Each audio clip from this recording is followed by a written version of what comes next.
শ্রীমতী অগ্নিমিত্রা পাল যে বাজেট এনেছেন, এই বাজেটে নিশ্চিতভাবে জাস্ট উনি 2.5 মাস সময় পেয়েছেন এবং 2.5 মাসের মধ্যে একটা মন্ত্রীর পক্ষে বা একটা সরকারের পক্ষে এই যে বাজেটটা তৈরি করে পরিপূর্ণভাবে করা, এটাই একটা বড় চ্যালেঞ্জ যেটা উনি করেছেন। দেখুন, সমালোচনা করার জন্য এই হাউস, এবং নিশ্চিতভাবে যখন সিপিএম এসছিল তখন 72 থেকে 77, 72 থেকে 77 করতে করতে সিপিএম এসছিল। আবার যখন আমরা এসছিলাম 11 সালে, 34 বছর তারা ছিল। আবার 11 যখন আমরা এসছি, 34 বছরটাকে নিয়ে সিঙ্গু, নন্দীগ্রাম বা অন্য করে আমরা সেই সময় কিন্তু ক্রিটিসাইজ করেছি। শিখাদি নিজেও ছিল, তুমিও ছিলে। তারপরেও এবারও নিশ্চিতভাবে আপনাদের এই 15 বছর আমরা ছিলাম, 15 বছর আমাদের নিশ্চিতভাবে অনেক ভুল হয়েছে, কিন্তু 15 বছরে কিছু হয়নি, কিছু করিনি, কোনো ডেভেলপমেন্ট হয়নি, এ কথা কিন্তু ঠিক নয়। আবার একটা টাইম, আবার একটা সময় আসবে যখন আপনারাও চলে যাবেন, তখন এই হাউসেই আপনাদের নিয়েও সমালোচনা হবে। হয়তো যাকে 99 হোক, 100 বছর হোক, 200 বছর হোক, 500 বছর হোক, একটা সময় তো আসবে। হয়তো আমি বেঁচে থাকবো না, কিন্তু থাকবে তো একটা সময়, সেটা তো হবে। এটা ন্যাচারাল, এটা কারোকে ক্রিটিসাইজ করছি না। হয় সবাই ভাবে, আমরা যখন এসেছিলাম তখন ভেবেছিলাম 15 বছর নয় 50 বছর থাকবো, কিন্তু সেটা তো বাস্তব না। একটা সময় এরকম আসবে, কিন্তু সেখানে ক্রিটিসাইজ হবে। কিন্তু আজকের পরিস্থিতি নিয়ে আমাদের মাননীয় মন্ত্রী যে, প্লিজ ক্রিটিসাইজ করছি না তো, প্লিজ, এটা আপনাদের সমর্থন করে বলার চেষ্টা করছি। আপনি জোর করে আমাকে বিরোধী বানাচ্ছেন। আমি তো সব থেকে আগে যেটা বলবো, উনি যে এফর্টটা নিয়েছেন, নগরায়ণের জন্য যে এফর্টটা নিয়েছেন, যেভাবে দৌড়চ্ছেন সারা দিন রাত, যেভাবে প্রত্যেকটা জায়গায় গিয়ে পৌঁছে যাচ্ছেন, যেভাবে প্রবলেমগুলোকে ফেস করছেন, এটা হয়তো আমিও কোনোদিন করিনি যেটা উনি করছেন, তাই ওনাকে ধন্যবাদ জানাই।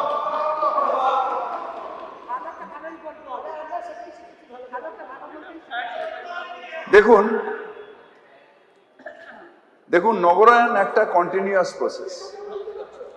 আমাদের কখনোই নগরায়ণ এমন একটা প্রসেস, যে প্রসেসটা কোনোদিনই সব করে ফেলেছি এটা কেউ বলতে পারবে না। ম্যাডামও আরো 5 বছর, অনেক বছর কাজ করুক, কিন্তু করার পরেও বলতে পারবে না যে আমরা সব করেছি। কারণ রোজ মানুষের নতুন ডিমান্ড আসে, সমস্যা নতুন আসে, সেই সমাধান করতে হয়। নগরায়ণ এমন একটা জায়গা যেখানে মানুষের, সারা বাংলার মানুষ না, সারা পৃথিবীর মানুষের নগরায়ণের দিকে ঝুঁকিটা বেশি। তাই আমাদের নগরায়ণের ইনফ্রাস্ট্রাকচার যতই আমরা করব, সেটা কোনো না কোনো কম হবে। কারণ মাইগ্রেশন টুয়ার্ডস নগরায়ণ বা টাউনশিপ, এটা একটা ফেনোমেনা যেটা সারা পৃথিবী ধরে চলছে। আমি আর্থিকভাবে একটু সচল হলেই আমি একটা ভালো শহরে থাকব, আমার কাছাকাছি যে শহর, আগে সেই শহরে, তারপরে একটা বড় শহরে থাকবো, এটা ন্যাচারাল। আজকে ধরুন কলকাতায়, আমরা যারা গ্রামে আছেন তারা কলকাতায় আসছেন, কলকাতার থেকেও ভালো শহর ভাবছেন অনেকে, তাই দিল্লিতে যাচ্ছেন। আবার তার থেকেও ভালো শহর ভাবছেন, তাই অনেকে আবার অন্য জায়গায় টিঙ্গাপুরেও যাচ্ছেন। সুতরাং এইটা একটা কন্টিনিউয়াস প্রসেস। একটা সময় আসবে, যেটা আমিও স্বপ্ন দেখি, যে প্রত্যেকটা যে গ্রাম, দিলীপবাবু যে পঞ্চায়েত, সেই পঞ্চায়েতে ইটসেলফ একটা নগরায়ণ হবে। সেখানেও মানুষের ফ্ল্যাটে থাকবে, সেখানেও লিফটে নামবে, সেখানেও ট্রাক্টর নিয়ে গিয়ে চাষ করবে, সেখানেও তার পাশে তাদের থাকবে, ছেলে মেয়েদের জন্য ভালো স্কুল থাকবে, সেখানেও মল থাকবে, যেখানে তারপরেও চাষি বন্ধুরাই আসার পরে সেখানে মার্কেটিং করতে যাবে। এইভাবে কিন্তু নগরায়ণ সৃষ্টি হবে। কারণ সবটাই কলকাতা বা আমাদের যে এখন যে নগরের ইনফ্রাস্ট্রাকচার, তাতে সবটাই কিন্তু পূরণ হবে। এখানে আমাদের নতুন সরকার, সেই সরকার বলেছেন যে ট্রান্সপারেন্সি নিশ্চিতভাবে ট্রান্সপারেন্সি দরকার। আমরা যারা রাজনীতিতে আছি, এক সময় ওখানকার লোক এখানে গালাগালি করে, এখানকার লোক ওখানে গালাগালি করে, কিন্তু আমাদের যাদের উপরে ভরসা করতে হয়, আমাদের যাদের দিয়ে কাজটা করাতে হয়, তারা কিন্তু একই থাকে। সে আমার সরকার আসুক আর আপনার সরকার আসুক, কাজটা কিন্তু তারা করে। সেকেন্ডলি হচ্ছে যে citizen centric and result oriented, এটা খুব ভালো যে আমরা সিটিজেনের কাছ থেকে, আমরাও করেছি, উনিও বলছেন যে সিটিজেনের কাছ থেকে আমরা নেব, সাজেশন নেব, এবং সেই অনুযায়ী অ্যাকশন ওরিয়েন্টেড, রেজাল্ট ওরিয়েন্টেড আমরা নগরায়ণ চালাবো। এটা অত্যন্ত জরুরি এবং খুব ভালো। তাতে এফিসিয়েন্সি অফ মিউনিসিপ্যালিটি বাড়ে, প্ল্যানিং গ্রোথ বাড়ে। কিন্তু আজকের যেটা সমস্যা, সেই সমস্যা হচ্ছে যে মিউনিসিপ্যালিটি ইনফ্রাস্ট্রাকচার কেন ভেঙে পড়ছে। মিউনিসিপ্যালিটি ইনফ্রাস্ট্রাকচার ভেঙে পড়ছে তার কারণ পেরি আরবানাইজেশন বেড়ে যাচ্ছে। যারা আমাদের শহরে জায়গা কিনতে পাচ্ছেন না, তারা পাশাপাশি জায়গায় হয় এনক্রোচ করছেন, আর না হয় সেখানে যে জায়গাগুলো রয়েছে এগুলো আরবানাইজেশনের মধ্যে নেই বা ইনফ্রাস্ট্রাকচার নেই, সেই জায়গায় তারা থাকছেন। সেই জন্য তাদের যে বোঝাটা, সেটা আমাদের ক্যালকুলেশন কোনোদিন আমরা করিনি। যে আজকে যে ধরুন কলকাতায় আমাদের 66 লক্ষ পপুলেশন, এর বাইরে যে 1 কোটি পপুলেশন, সেটার ভারটা এসে কলকাতায় পড়ছে। সেই জন্য কলকাতার ইনফ্রাস্ট্রাকচার ভেঙে যাচ্ছে। কিন্তু ঠিক যে উনি নতুন মিউনিসিপ্যালিটির কতগুলো কথা বলেছেন, জয়গান, কোলাঘাট, বাগনান, কামারপুকুর, কালদিঘি, শিবরামপুর, গাজল, চাচল, বেলডাঙ্গা, তার সাথে আমি বলবো অনেক দিন ধরে ডিমান্ড করিমপুর মিউনিসিপ্যালিটির, সেটাও যদি এর সাথে যুক্ত করা যায়। কালিয়াচক, কালিয়াচক অনেকদিন ধরে বলছি। নিশ্চিতভাবে আমাদের যে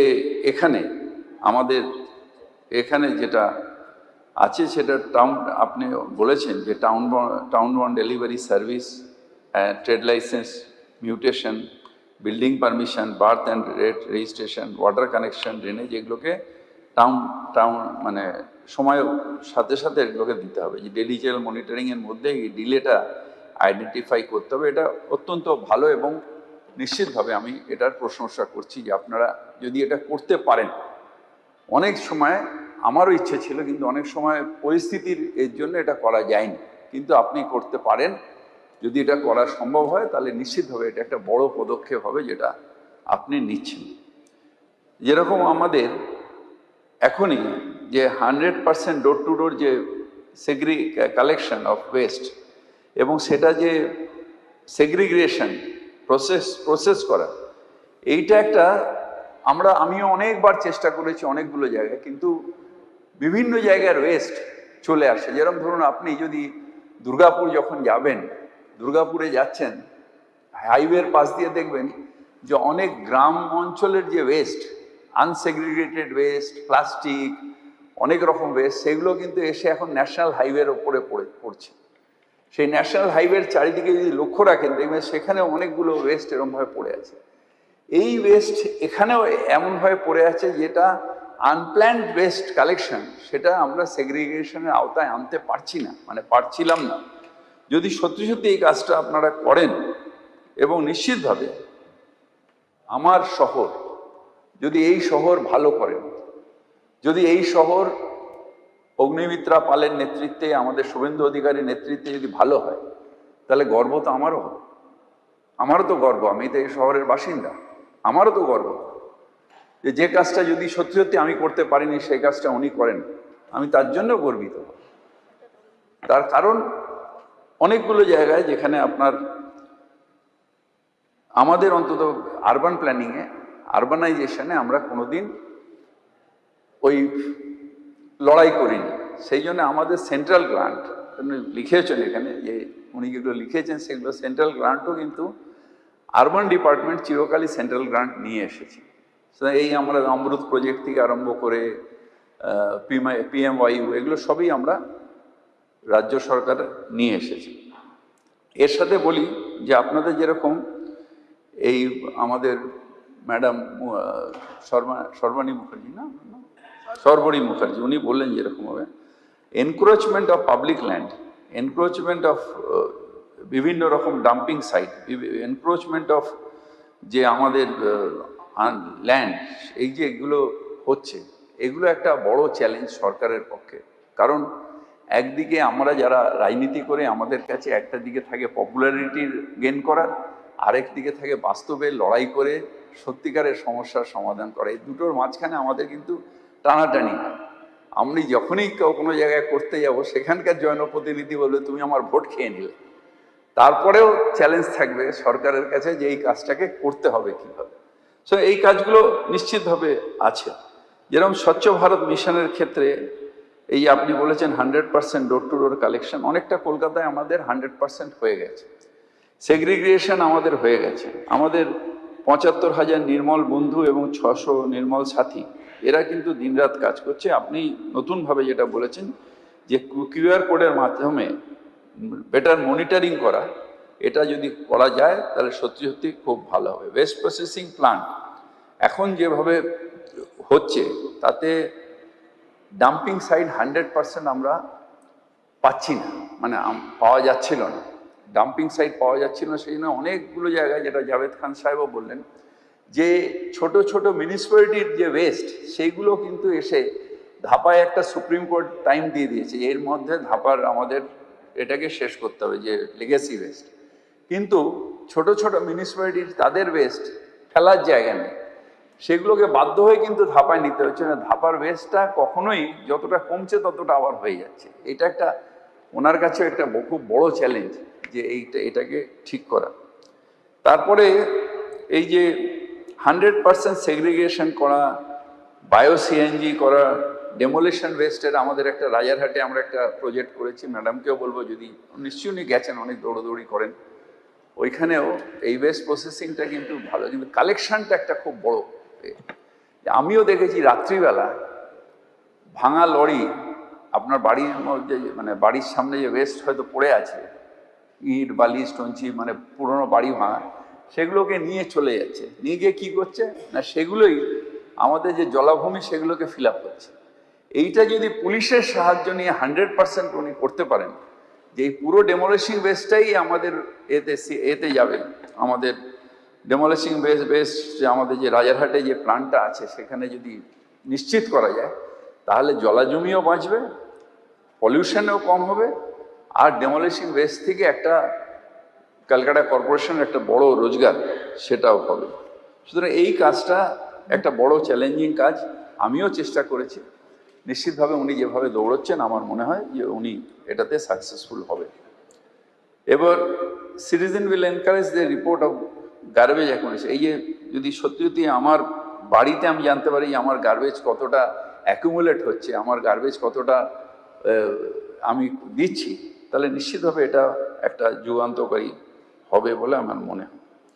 এরপরে ম্যাডাম যে একটা টোকেন ফাইনের কথা আপনি বলেছেন, আমরা অনেকবার ভেবেছি যে ফাইন প্রমোট সিভিক ডিসিপ্লিনের জন্য, যে ফাইনের কথা আপনি বলেছেন, যে পাবলিক প্লেসে ইন্ট্রোডিউস করার জন্য। আমাদের যারা মিউনিসিপ্যাল কর্মচারী তারা তো, তাদের হাতে নিধিরাম সর্দার, ঢাল নেই তরোয়াল নেই, নিধিরাম সর্দার, তাদের কাছে ম্যাডাম কতটা এইটা হবে। এরকম আপনি ওয়াটার সাপ্লাই নিয়ে বলেছেন, 15 মিনিট কি হয়ে গেল,